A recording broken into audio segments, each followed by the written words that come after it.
Thank you for tuning in to the Island Treasures podcast.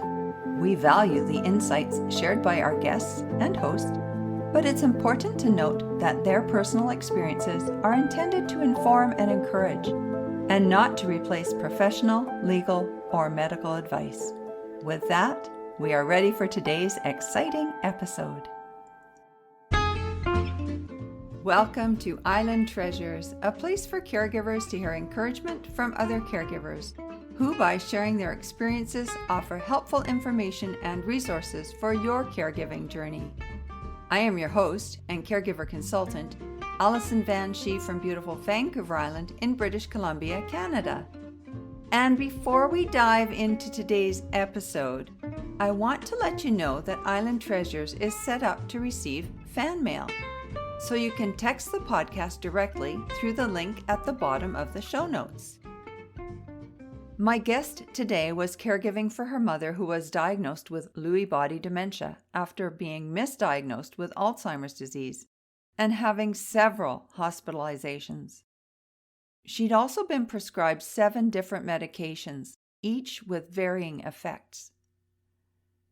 It was when my guest observed a simple action that she identified her mother's sensory needs. And this led to an innovation that ultimately made a huge difference, not only in providing care, but also in tempering her mom's behaviors. Let's hear more from my guest, as she tells it best. So join me now as I welcome Angela Fairhurst. Welcome, Angela. It's lovely to have you as a guest on the Island Treasures podcast today. Thanks so much for having me. Pleasure to be here. Yeah, it's my pleasure too. So let's get started with your caregiving story. Well, it was a rough road. My mom had Lewy body dementia, but she was misdiagnosed with Alzheimer's. She had early signs, which I saw, but I didn't really exactly know what it was. But the first time I really noticed it was when she had a pacemaker put in, because she was getting dizzy and her blood pressure would drop. And so she had a pacemaker put in and had anesthesia. And she was at the hospital and she had no idea where she was at that time. And that's when I called my brother, who's a physician, and said, "Mom's losing it." And he said, no, she's fine. Oh. But she wasn't. And he didn't really realize it. He was on the East Coast, I'm on the West Coast, seeing that until she packed 16 pairs of pants and 1 shirt when she went to see him. And that's when he had her tested, and that's when the results came out as Alzheimer's, but it wasn't actually Alzheimer's. So it was 7 antipsychotic medications later. She was home for 4 years, but then it was 36 hours of care needed in 24 hours during the day. And that was too dangerous for her to be home. I mean, she was found in the garage. She was, took a knife to her care partner. It was not good. So yeah, it was awful, really awful. She was paranoid. She was scared. It was dangerous for her to be at home. So that's when she went to a care home. But that's not when we found out still. She was still being treated as an Alzheimer's patient. And so it was me going to see her every other day, at least, leaving, crying. I mean, I couldn't bear to see her over-medicated. And just once, it was the 7th medication that was the tipping point in this journey of fear and tears and horrendous journey that where she was losing weight and it wasn't right. I mean, it wasn't a UTI. I could tell those. Yeah. Call those out every time. This was different. And I went 3 out of 4 days in a row, and she was non-responsive, and that was 911. And she went to UCLA Medical Center, and she had lost 17 pounds in 3 weeks and was 2 liters short of fluid. And I don't know how she made it through that one, but she did. She was stronger than I'll get out. We changed care communities, and she was in a small care home, and I still saw her struggle. She was just fighting, biting, kicking, and it was this need to communicate. Her fear was in her eyes. It was scary, actually. And I saw her pulling on a magazine with her right hand. She had a clenched left hand, and rubbing on the paper and rolling it in her fingers. And I saw this intense sensory need. And that's when I started bringing things to her. So it started with a bucket from the toy department from Toys R Us when they were still around. And it had those shapes. And she had the clenched hand and she couldn't possibly get a shape into the hole that they had and the bucket. But she was very curious about the bucket. And then I was on a mission to find things that would work to stimulate her. And that's when I went and got fabrics and cut those up. And that wasn't no good because they were shredding and just got dirty and it was just no good. And all the fidget items had goo inside and she'd pull on those and those are toxic when they're mouthed and that didn't work.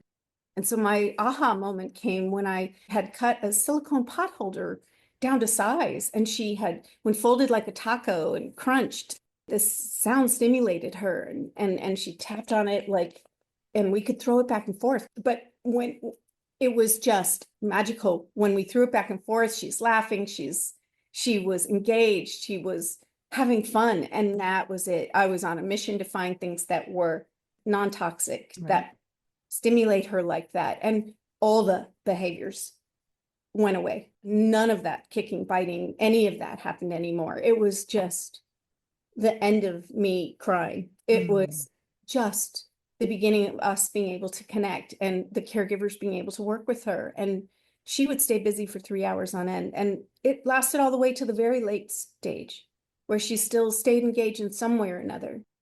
And that's why I had to bring them to market. I just had to, because if it could make a difference for somebody as complicated as her, I could make a difference globally for a lot of caregivers. And it all started with the observation of you seeing her touching the paper, rolling the paper in her fingers. So Angela, how long did it take before she got a better diagnosis or a more accurate diagnosis for herself? It was 4 years in. Yeah. And what triggered the accurate diagnosis? Oh, that 7th hospitalization. I know, awful. And it was Lewy body dementia. Yeah. Yeah. Yeah, and it was all those 7 medications were all bad reactions to antipsychotic pharmacological drugs that she didn't need. You know, medicine works when it's appropriately distributed, but a lot of people are over medicated and misdiagnosed. And there's a lot of, you know, people get dementia and they have multiple kinds of dementia. And the brain is a tough one, right? So it's not so easy to determine. So we have to be very careful in the world of dementia as to what we're giving people to sedate them or whatever. And I just think there's so many alternatives to medication to make somebody calm. And you found one. You discovered one. You created one. Yeah. So that's my mission, really. Yeah. It's a lot cheaper than medicine. Yeah, that's It's true a lot too. cheaper than other caregivers trying to help somebody. And it's a lesson in patience and really observing what their needs are and finding that key. And you knew your mom, you knew what was typical for her and what was not typical for her. And the aggression, the violence, the knife towards her caregiver, like you saved a life. Yeah, well, she probably, I mean, she was never a violent person. She would never do any of those kinds of things. That was medication that made her crazy, basically. And we know dementia is not a psychiatric problem. It's a neurological problem.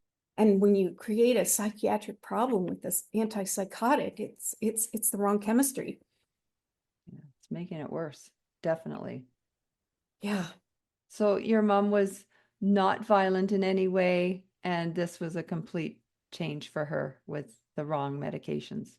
Yeah, and that was one medication, and we went through 7 of these. I mean, one medication made her take her clothes off in the middle of the hallway. You know, another one made her crawl on the floor like a dog. I mean, it was just, you know, it was. And really, were you hopeful that each one would be the right one?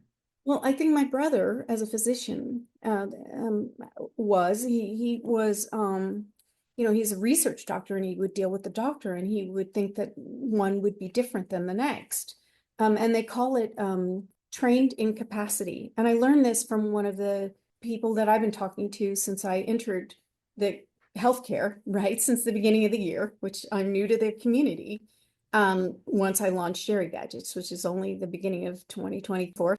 And he was on the East Coast and here I'm on the West Coast. And so he's just trying to help, but you know, you can't see the forest through the trees. when you're that close to it. And so he's trying to be clinical, and this isn't about clinical. It's about, observation, and it's about, I don't know, but this is typical of a lot of doctors where maybe they're unhealthy and they know how to administer the advice to other people, but not necessarily what's right for what's in front of them, Right. And it's his frame of reference too. It's his expertise. It's his language. Whereas you're seeing mom, you're seeing her, you're interacting with her.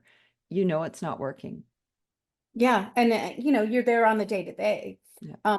And I think maybe it's part of maybe, and I don't know, I don't want to really get into the psychological study of it, but I'm sure it's kind of maybe related to not being present and maybe feeling a little guilty that you can't be.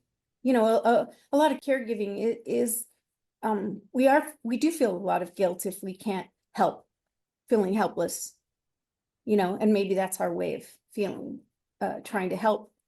It's not like he intended to have her be sick. No, Nobody does that. no. He wanted to heal her. And like I said, he was using his expertise and his lens, his frame of reference. Yeah. I don't know your brother, so I'm not defending him, but No, and I'm not mad at him for Yeah. trying his best. I mean, we didn't know any better. No. What I've learned is through the process. I mean, until she had a proper diagnosis, we didn't know that we were doing more harm than good. Really, we didn't know. Now I have a proper lens. I understand dementia so much better that we both do. I mean, Gary wasn't an expert in dementia at all. Just a medical.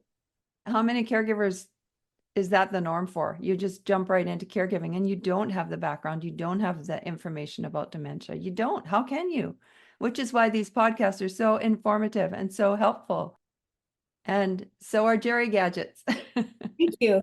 Geri-Gadgets are more than just a product. I think it's really an approach. It's really about trying to spread the word that we need to observe, that we need engagement, that we need to, I'm glad they're here, and they are patented and they're safe and they're silicone washable and all of these things, but that understanding dementia and the person and taking the time and being patient and being present and understanding that there can be joy and meeting someone where they are, and not being upset about, letting go of the past of that person. Just because they can't do the things they once did doesn't mean they're not still there.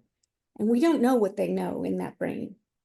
Everybody's different. We don't know how much they're retaining. So we have to be very careful not to talk in front of them about things like they're not there. We have to be very careful to stay calm in front of them and not, I didn't cry in front of my mom. I'd leave and cry in the car when I was upset about her. It's really hard. And we also have to take care of ourselves so that we can properly take care of them.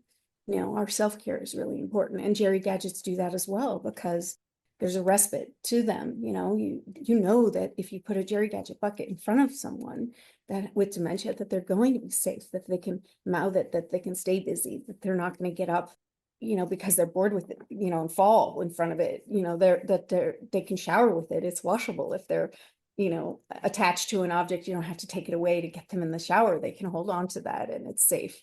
There's a lot of benefits to having something that's safe, that give caregiving relief. Yeah. So you're speaking about it as an opportunity for respite, and I'm envisioning it also as a time that you spend with your loved one, and it's one-on-one. And I think that's so well-meaning as well, because they're getting the attention, they're getting the comfort of you being with them, and yet you've got something to focus on. Well, I think it bridges the gap of of any visitation. And it just makes that so much easier, because you don't have to interview somebody when you visit them. If you're not, Exactly. don't have to say, do you remember me? Do you know my name? What did you eat today? None of these things are necessary when you can just engage. And my mom couldn't look at me necessarily, but the colorfulness, she had cataracts forming, and, dementia patients just stare into space or into blankness, right? But something colorful like Geri-Gadgets, but not childish, right? We're respecting this human being. They're adults. And, she would focus on that. And then the head that was down would come up. It would interest her. It would interest her, and then she would be engaging. And so that joy would come out, and that made me happy. It didn't matter that she knew who I was or not, Mm. because those moments we could share. And, sometimes they're just glimmers. It's like little, but it doesn't matter. A little is something. Just even holding on to something, especially in the later stage, it all works so wonderfully. A little goes a long way when it's that. Yeah, a little goes a long way, and it's about care. And so, because this is an audio podcast, Angela, would you mind describing Geri-Gadgets? Well, Geri-Gadgets come in silicone buckets. They're wipeable, they're cleanable in soap or water, hot or cold, and they are dishwasher safe. So I have 3 buckets. One is a flower bucket. It's bright yellow, comes with 4 tulips, a vase, and 3 leaves. The vase has cutouts of stars. The tulips or the leaves can go in the side of the vase, as well as the traditional way. Everybody loves flowers, so they're really pretty. The tulips are so strong that the user can put the heads inside of each other, or even on the side of the vase, or on the side of the Geri-Gadget bucket. So that explains that one. I have the fidget Gidget bucket. I love that, the fidget Gidget. That Yeah, is so creative. well, I trademarked that. Oh, did you? I love that, fidget Gidget. Has 5 manipulatives of different textures and structure, so that anybody, even we all like to fidget, right? So in the fidget Gidget bucket, I just take it out because it makes it easier for me. As the original is the sensory mat, which is what is similar to a cut down pot holder, and I call it the sensory mat, which can be folded in half like a taco for the noise. So it's a honeycomb surfaced small version of a frisbee, so you can throw it back and forth. You can twist it on the table, and they certainly can mouth it if they like, but it's something that has that sort of texture. So that noise sometimes really works, and it's a cool, interesting texture for the fingers. I have a TheraPad, which is a popper that is high quality, but it's the shape of a triangle. Again, it works in the hand. Very cool, because a triangle shape is really an unusual shape, and the pop sounds are made louder than normal. But again, if somebody is hard of hearing, you're not going to hear it. There's the click chain. This you can hear for sure. Is cool. The click chain is a segmented chain that won't fit over the head, but it makes a crackling sound. So it's safe, but it can go in all shapes, and it's colorful and bright, and the sound can remind you of cracking ice or walking on leaves. So it stimulates memory, and it's certainly great exercise for the hands and arms. I have a tugger, which is made with colorful straws and elastic, and it's a hexagonal. And this is great for exercising the hands and arms, and it can be pulled and pushed and tugged with one person too. You don't have to be left-handed, right-handed, or one-handed. Some people have no ability to use a hand, so it's okay. And it folds up really clever. That's Folds really neat. clever, Yeah. it pieces down. It's something that keeps you busy, Very scientific looking because of the geometric shapes. right? Yeah, cool. And then I have an egg, which has basically, we say this fits in the Goldilocks zone. So it's the perfect shape. Like an anti-stress ball. It is. So it's a familiar shape. And if they do mouth it, it's fine, because it won't leave any bite marks, and it's certainly not it has no goo inside. And it is great for exercising the hand and really strengthening the hand. So that's the fidget Gidget bucket. And then I have the shapes bucket, which comes in an orange bucket. And I was inspired by Tetris, which has Tetris shaped pieces in bright colors that are really pretty, and they can fit together in any configuration. This is a fault-free toy, basically. And I don't really call it a toy, I call it a tool. But the pieces can be stood up horizontally or laid flat. If they have more dexterity, they can be stacked upon one another. But unlike Legos, they don't have to click in together, so there's no wrong answer. There are stars on one surface and a smooth surface. The bucket can be used or not used to build, and that's really it. There's 10 pieces in it, and just endless possibilities of fun. This is a great thing to do with somebody, and as a team and as a group. And by the way, I just got an email from somebody who said their community enjoyed the fidget gadget bucket a lot. And they took the egg Yeah. and rolled it around the table back and forth to everybody Oh. in their group, and they were belly laughing. Oh, fun. It would go in not straight lines. Yeah, how fun, right? Yeah.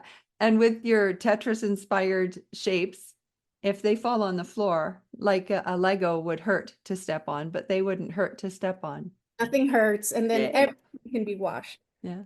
And the buckets are silicone doesn't hold heat or odor, and they're so washable, and the soothing texture of it, a lot of people do even just hold on and rub on the bucket. And so that's what's great about it. The container is also part of the tool.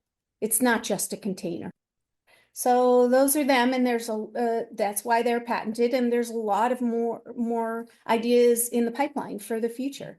And you have a team. You have a team that you consult with to create these gadgets. Angela's the team. The Angela team. No, I mean, I have a gerontologist that I run everything by and everything like that. And I have a designer who draws up the ideas technically and makes them into workable items. But I create them. The ideation came from me. All because of observing your mom. I love that. Like if you hadn't observed her rubbing that paper, where would you be? She wouldn't have had happy years. Oh, I think she would have died a lot sooner, actually, honestly. And yeah, and I just think she wouldn't have had quality of life, and we wouldn't have had peace of mind. Those are two things that we really want to have with our loved ones. Well, I love the word engage. I think the fact that you could engage with her where you weren't able to engage with her when you were going through the testing of the different medications. And then when you had your aha moment and you were able to engage with her, it just paints such a beautiful picture of being with your mom in the moment. Yeah, and it made it just so easy for my kids to visit. And uh yeah, I think that it's so hard for people to handle when they see someone diminished. And they stay away, and that's scary. Yes, and I'm going to also tell you that my brother has one child, my niece. He told her that she didn't have to visit because she couldn't, quote unquote, handle it for the last 4 years of my mom's life. And that sends the wrong message. That says you can put somebody away because you can afford to and leave them there. That's wrong with our country. Like, the family unit just, oh, it's okay to put somebody away. I just think that's so horrible. And that's another reason why it was so important for me to bring something like this, because I want to make it easier for people to be comfortable in dementia and be comfortable with the disease, to say, look, it doesn't have to all be bad. Yes, it's a horrible thing, but you know what? The more we keep people engaged, they don't have to go into late stage dementia. The more they get to be treated as human beings and respected adults and engaged on a daily basis and staying active and getting that exercise and eating right and doing all of these things, engaging, listening to music. Music's amazing. Yeah. And doing activities like Geri-Gadgets and having things like that. They don't have to go into late stage dementia until the last 5% of their life. It really can be a very fulfilling life of joy, even though they can't do those things that they once could, even though they're not the human being they were, even though they can't work and they might be in a diaper. It doesn't mean that it's a death sentence so horrible, They can still feel the joy of having someone spend time with them, be with them, and just love on them. Yeah, even if they don't know who they are. Exactly. It doesn't matter. And Yeah. it's the same thing with animal therapy, right? It works too. It's beautiful. Everybody wants to be loved. It doesn't necessarily matter if it's warmth. It's just warmth. So you've mentioned music and now you've mentioned animal therapy. Did you use animal therapy with your mom? Well, we tried. I mean, early on, she had a dog, and we brought her, but again, with the cataracts and stuff, she couldn't really see the dog too much. So it didn't last that long, unfortunately. But I understand, the joy of pets, a lot of those kinds of things work really, really well. Our business model is similar to them, which I like them, but again, because the pets didn't work, Geri-Gadgets is a really good replacement for that kind of thing. You don't have to have a fur baby to have that kind of soothing kind of environment. Maybe you could create some furry gadgets. Well, they're probably not going to be furry because you can't get them in their mouth, but but silicone is a beautiful product, and technology is that it can look like the scenery of it can look like that. Mm. So it might be able to in the future have things like that. Yeah. There is animal bucket in the future. Is there? Yeah. It's fascinating. It really is. Because you do need variety. They're not going to wear out. So you just want different things. But remember, a dementia patient, you can't leave them on the shelf, right? You have to bring them out. They're not going to go and get them. A caregiver cannot just leave them on the shelf and expect them to go to them. And that's the same thing with anything, right? You can't just buy something and then, oh, they didn't do it one day. It doesn't mean they're not going to do it the next, or the next, or the next, or the next week. Oh, just because they didn't engage for 5 minutes one day doesn't mean they won't engage an hour the next. Every day is different, and every day the person is different, and every day is a new awakening with the Geri-Gadget bucket. So never give up, and always bring it out, because you never know what it's going to bring, because different things on different days will be different, and different stages of dementia will bring out different engagement activities. And that's why there's a variety, and that's why there will continue to be a variety, because people will change what perks them up and draws their interest in.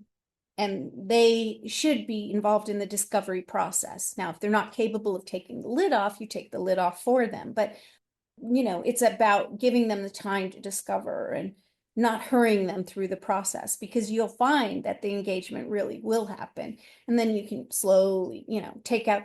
There was a gentleman that when I went to a care home community, he was in a wheelchair and his head was down.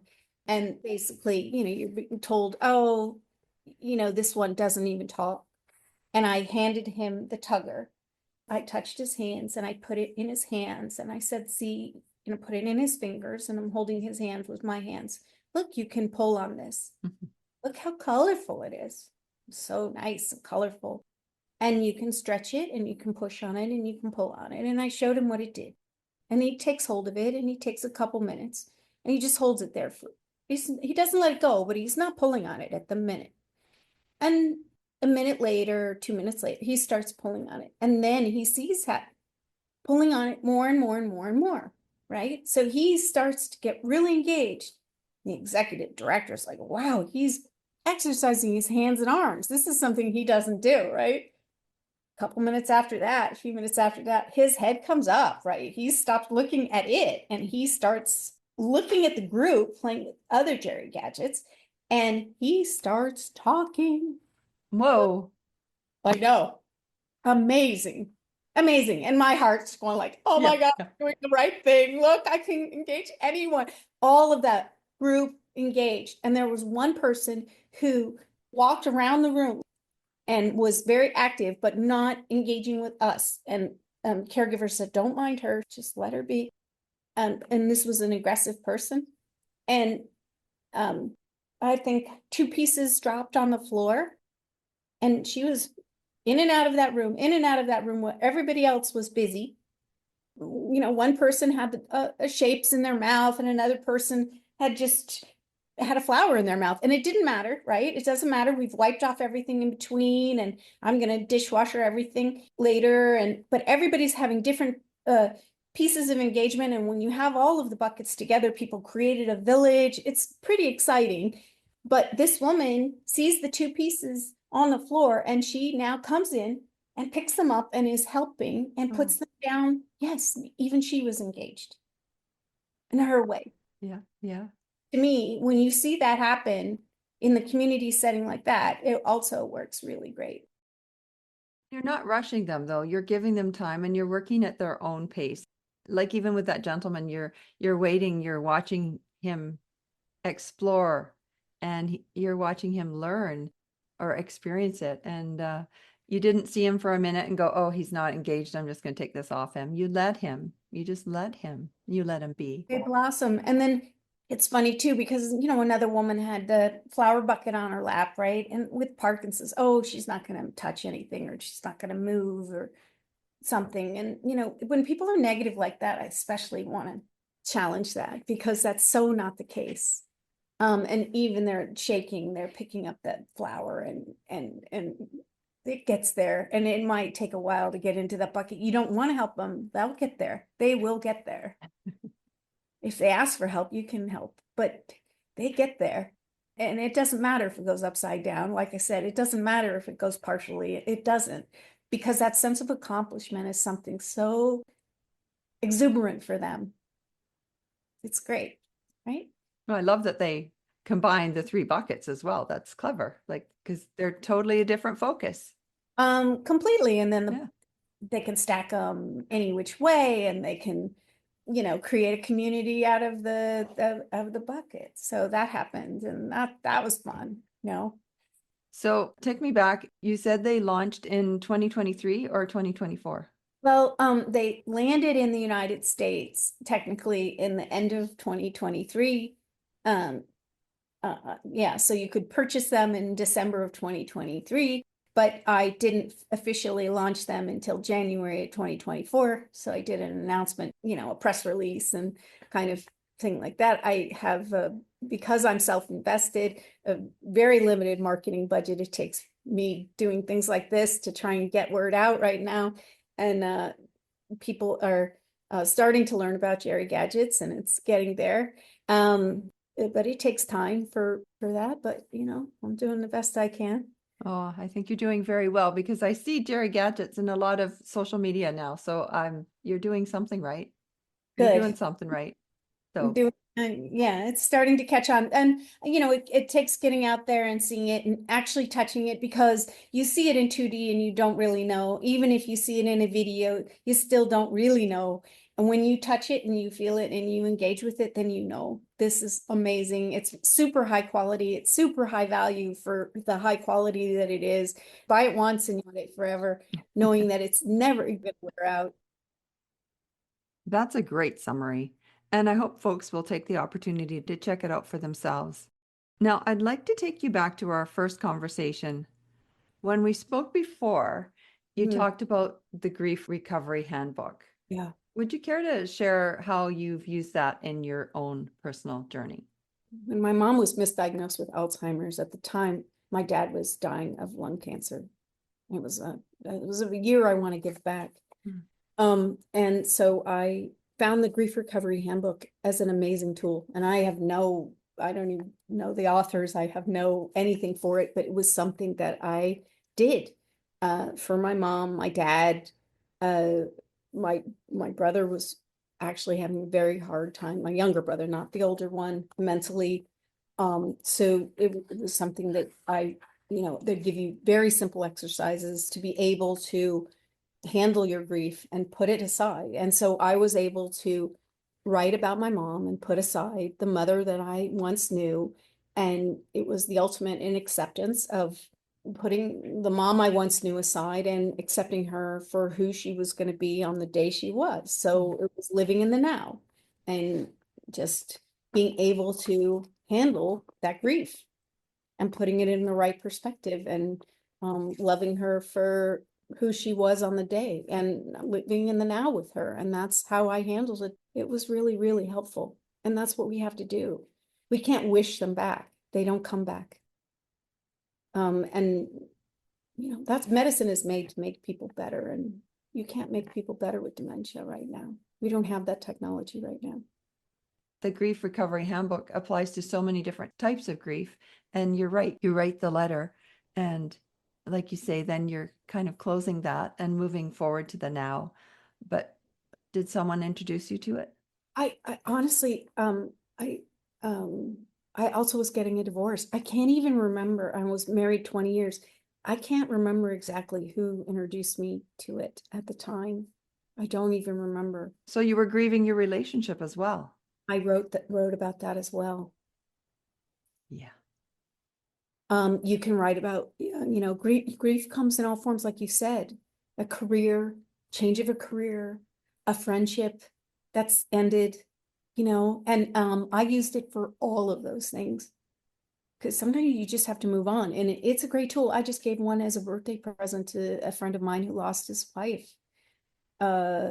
She had a bad disease, died too young. And yeah. Yeah. It's a tough topic, but even tougher to go through. But I remember we talked about that when we spoke, and I wanted you to share more about that because it is such a good tool, a great resource for caregivers. Even if you're grieving the loss of a dream, your future with someone, you can write about that, and it's so practical. It's just Yeah. such a help. Yeah, and I know there are caregiver groups out there, and I think they're more and more growing. But when you don't have that, or you don't feel you have that, there are tools like that. And I think that book is online, Amazon, and I don't even know, and it's been out a long time, and I know there's new versions of it. It's the cheapest tool to use. But when you write something, and I use writing as a tool all the time, if I'm angry, I write anyway. But if you're angry about something, rather than saying it to the person, sometimes I'll write out something, right? And then I vent, and then either I let that go or I rewrite it into a nice way later. But I never just blurt out what I'm angry about. But that's how I put it on paper, to use that as a tool, because we have to get out our feelings. That's just another method of self-care, just like exercise. I do that. I'm really consistent about exercise. I'm really consistent about eating well, although I still like sugar. Yeah. Oh, that darn sugar. Yeah, but all of these self-care things are, exercise, and I'm not a really good meditator, I'll admit that. I have to have it. If I do meditate, it has to be guided because I have a busy brain. Very active, very creative brain. I've noticed that about you. The first time we met, it's like, she's creative. Very busy in here. But That's why I love to spin, because I actually do actively meditate. so spin cycle? Yeah, but I do that 2 or 3 times a week. And then I don't do any heavy weightlifting or anything, but like Pilates type. Oh, Pilates is fantastic. It's all mind, body, soul, all has to work to, Yeah. life of an Yeah. entrepreneur is hard, right? Being an entrepreneur is hard. Sure. It It's is. it's really hard. Television producing was my career, and I managed 300 people, and at a time on a big show, and that was easier. I know it's funny because I come from a career as well. And no, you never work as hard as you do when you're working your own business by yourself. Right. It's very hard. And I do have really good advisors, and but it's hard. Yeah. I was going to say, processing your emotions through writing is brilliant because out of that, and like you're taming it down, like you said, if you're angry, you needed to kind of reduce some of the anger and then rewrite it. But it is really a good way for processing your emotions and getting some good ideas out. Like I find that when I write, that's when the ideas come. It's just really cool. Yeah, and it's funny because everything is our story, right? It all is our story. It just really is. I mean, my product's my story, my life is my story. Everything we do is our story. And writing about it, it does get it out. Yeah, and I guide my kids that way. My son, he lives in Australia, my daughter lives in New York. I'm like, make your list, like the positives and the negative, and weigh that, or write it down and then rewrite it. And then you can use AI if you can't find an appropriate way to say it, maybe, write it down and then maybe ask for help. But you can't then if you're having something right for you. No, no, no. Venting through AI. Not heard of that. Well, AI is part of our life now. And AI is helping a lot of caregivers. But the problem is that the systems aren't talking to one another, and they need to. And the systems are very immature right now. and they need to grow up. They're like in kindergarten, and they need the learning curve of going from kindergarten to they need to graduate high school and college before all of them can talk to one another and not be as expensive as they are. Remember how everything was so expensive when we first got flat screen TVs, and now we can buy a huge flat screen TV that's not going to cost us much. Well, once the technology gets to the point where it gets easier, to turn on 9 different systems and have them not talk to one another is not helpful, and it's expensive. So once AI can help a caregiver relieve that time instead of taking all this time to do all these things, and then Geri-Gadgets ultimately, is this here's something you can do while we're doing that. But, ultimately in my future, I futurize that, there'll be, a system maybe to help with something as non-technological as Geri-Gadgets, but we need to have those basics because now everybody's focusing on so much technology that things as simple as Geri-Gadgets are getting lost. And we need things that are simple. We need things that take no training. Geri-Gadgets are great because you don't need a trained caregiver to use them. You don't need to have any education to hand somebody with dementia a Geri-Gadget bucket. A toddler can play with their grandmother and not have to train to use them. And we know they're absolutely going to be safe. So this is why its timing is really good in the world of technology, because we have so much technology. We're getting lost in the simple things. And sometimes less is more. Less is more. And how many elderly folks are not tech savvy? Most. Yeah.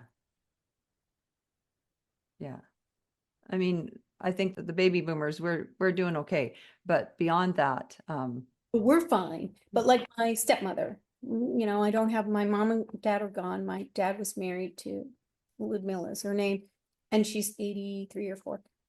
Anyway, she couldn't, because of the computer now and her vision, she has macular degeneration, and she couldn't book her airline ticket because there are too many side things for her. Do you want this? Do you want this? Do you want this? It was so complicated. And she was a computer scientist, and she had to call to get her reservation because there were too many side things for her, and it got her confused. She knows how to use the computer, and she couldn't book her own airline reservation. That's not okay. Yeah. So bring on Geri-Gadgets. So bring on Geri-Gadgets. Yeah. All right. Yeah. So Angela, how can folks reach you and find out more about Geri-Gadgets? I am reachable by Angela at geri-gadgets.com or info@geri-gadgets.com. Don't forget the dash if it's an email. I'm certainly available through the website, geri-gadgets.com. You don't need a dash if you're going to go to the website. It's also Geri-Gadgets without a dash.com. So either way, remember it's with the Geri.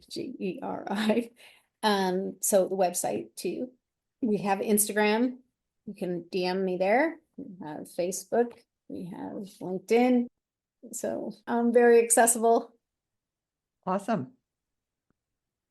So Angela, I just want to thank you so much for sharing your story today and for introducing the listeners to Geri-Gadgets so that they too can engage with their loved one in a very simplistic way.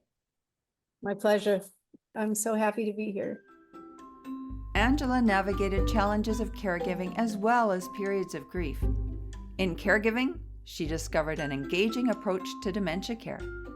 And in processing her grief, she found the Grief Recovery Handbook provided an effective approach for her. Angela reminded us that it doesn't have to all be bad. There are ways to enhance your loved one's quality of life, making it more comfortable for them and for yourself as their caregiver, by offering you moments of respite. Creating Geri-Gadgets has provided an approach to understanding dementia, and bringing out the buckets has been a game changer to help folks engage with their loved ones, reclaiming joy and peace of mind. Whether it's the flower bucket, the shapes bucket, or the fidget gidget bucket, there's one waiting to provide therapeutic benefits for you and your loved one. And just a heads up, if you'd like to see what Geri-Gadgets look like, Stay tuned for the upcoming mini podcast episode where Angela showcases Geri-Gadgets. And that episode will be available in video format on YouTube as well as audio. If you'd like to contact Angela or find out more about Geri-Gadgets, visit her website, Geri-Gadgets.com. That's Geri, Geri-Gadgets, Gadgets.com. And if you're in the midst of your own caregiving journey and need some supports, I invite you to tap into the resources on alongsidecaregiverconsulting.ca. Thank you for tuning in today, and to Angela Fairhurst, thank you for sharing your caregiving story and how it led to the creation of Geri-Gadgets. If you enjoyed today's episode, and I hope you did, tell your friends and other caregivers about it. And if you don't want to miss future episodes, be sure to subscribe to the Island Treasures podcasts. See you next episode.